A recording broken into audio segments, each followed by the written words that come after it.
9 अगस्त सन 1942 में भारत छोड़ो आंदोलन की शुरुआत हुई थी। इसलिए 9 अगस्त के दिन को इतिहास में अगस्त क्रांति दिवस के रूप में माना जाता है। अगस्त क्रांति मैदान पर ये क्रांति हुई थी। उनमें प्रमुख व्यक्ति थे महात्मा गांधी, चक्रवर्ती राजगोपालाचारी, पंडित जवाहरलाल नेहरू, मौलाना अब्दुल कलाम आज़ाद, जयप्रकाश नारायण, डॉक्टर राजेंद्र प्रसाद।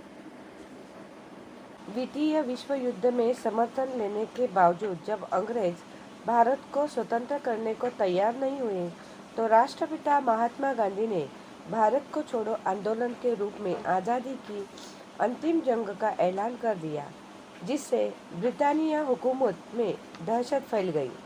9 अगस्त 1942 में इस आंदोलन की शुरुआत हुई थी। इसलिए 9 अगस्त के दिन को इतिहास में अगस्त क्रांति दिवस के रूप में माना जाता है। यह आंदोलन मुंबई के जिस पाठ से शुरू हुआ था, उसे अब अगस्ती क्रांति मैदान के नाम से जाना जाता है।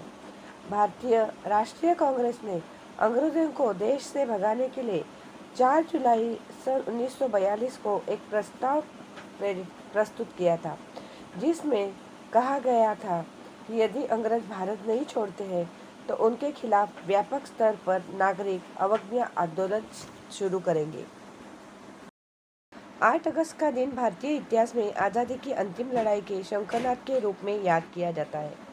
राष्ट्रपिता महात्मा गांधी द्वारा चलाए गए भारत छोड़ो आंदोलन की नींव इसी दिन रखी गई थी, जिसके बाद सारा भारत अंग्रेजों के खिलाफ एकजुट हो गया और ब्रिटिश हुकूमत को घुटने टेकने पड़े। आज़ादी के बाद से ही इस दिन को क्रांति दिवस तथा बम्बई के जिस मैदान में झंडा फहराकर इसकी शुरुआत की गई थी, उसे क्रांति मैदान के नाम से हम जानते हैं। पार्टी के भीतर इस प्रस्ताव को लेकर मतभेद पैदा हो गए और प्रसिद्ध कांग्रेसी नेता चक्रवर्ती राजगोपालाचारी ने पार्टी छोड़ दी। पंडित जवाहरलाल नेहरू और मौलाना अब्दुल कलाम आज़ाद प्रस्तावित आंदोलन को लेकर शुरुआत में संशय में थे, लेकिन उन्होंने महात्मा गांधी के आह्वान पर अंत तक इसके समर्थन का फैसला किया। वरिष्ठ गांधीवादियों को और समाजवादियों को, जैसे सरदार वल्लभ भाई पटेल और डॉक्टर राजेंद्र प्रसाद, यहाँ तक कि अशोक मेहता और जयप्रकाश नारायण ने भी इस तरह के किसी भी आंदोलन का खुलकर समर्थन किया। भारतवासियों ने अन्यायी अंग्रेजी शासन के विरुद्ध भारत छोड़ो आंदोलन की शुरुआत की। पराधीनता के विरुद्ध जनजागृति लाने वाले स्वतंत्रता संग्राम के विश्व प्रसिद्ध भारत छोड़ो आंदोलन के स्मरण दिवस पर आज़ादी के लिए अपना सर्वस्व अर्पण करने वाले सभी अमर बलिदानियों को मेरा कोटि कोटि प्रणाम। Thank you.